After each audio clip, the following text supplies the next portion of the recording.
Welcome to Shawn property. இப்போ நம்ம பார்க்க போகிற சைட்டு வந்து பார்த்திங்கன்னா ஒரு ரீசேல் ப்ராப்பர்ட்டி தாங்க நம்ம பார்க்க போகிறோம். கரெக்டாக நம்ம ப்ராப்பர்ட்டி எங்கன்னா ஈசிஆர் லொக்கேஷனில் உத்தண்டி என்ற இடத்துல தான் நம்மளோட ப்ராப்பர்ட்டி வந்து அமைஞ்சிருக்குங்க. அதுவும் ஈசிஆர் ரோட்லேருந்து ஜஸ்ட் ஒரு 100 மீட்டர் டிஸ்டன்ஸில் நம்மளோட ப்ராப்பர்ட்டி வந்து அமைஞ்சிருக்குங்க.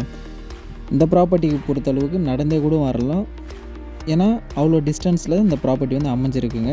இந்த ப்ராப்பர்ட்டியை பொறுத்தளவுக்கு வந்து பார்த்திங்கன்னா லேண்ட் ஏரியான்னு பார்க்கும்போது மொத்தம் ஒரு 3 பிளாட்டு வந்து வேக்கண்ட்டில் இருக்குது.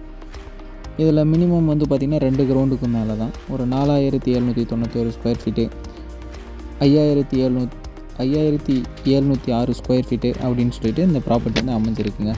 ரோடு ஃபேஸிங் வந்து பார்த்திங்கன்னா ஈஸ்ட் ஃபேஸிங் பார்த்த மாரி தான் ப்ராப்பர்ட்டி வந்து அமைஞ்சிருக்கு. ரோடு வித்து வந்து பார்த்திங்கன்னா 33 ஃபீட் ரோடு. உங்களுக்கு இந்த ப்ராப்பர்ட்டியை பொறுத்தளவுக்கு கேஷில் தான் மூவ் பண்ணுற மாரி இருக்கும். உங்களுக்கு இந்த ப்ராப்பர்ட்டியை பொறுத்தளவுக்கு உங்களுக்கு திருவான்மூர்லேருந்து ஜஸ்ட்டு ஒரு 15 மினிட்ஸ் டிரைவில் நம்ம ரீச் ஆகிடலாம். கரெக்டாக உத்தண்டி என்ற இடத்துல தான் டோல்கேட்டுக்கு முன்னாடியே நம்மளோட ப்ராப்பர்ட்டி வந்து அமைஞ்சிருக்குங்க. மேலும் எதனா டீட்டெயில் எதனா தேவைப்படுற மாதிரி இருந்தால் ஸ்க்ரீனில் இருக்கிற நம்பரை நீங்கள் காண்டாக்ட் பண்ணிக்கோங்க. மறக்காமல் நம்ம யூடியூப் சேனலில் வந்து சப்ஸ்கிரைப் பண்ணிவிடுங்க. ஈசிஆரில் லோ பட்ஜெட்டில் பீச் சைடில் எதனா பார்க்குற மாரி இருந்தாலும் இந்த நம்பரை நீங்கள் காண்டாக்ட் பண்ணிங்கன்னா அவங்களே சைட்டை உங்களுக்கு ஷோ பண்ணுவாங்க.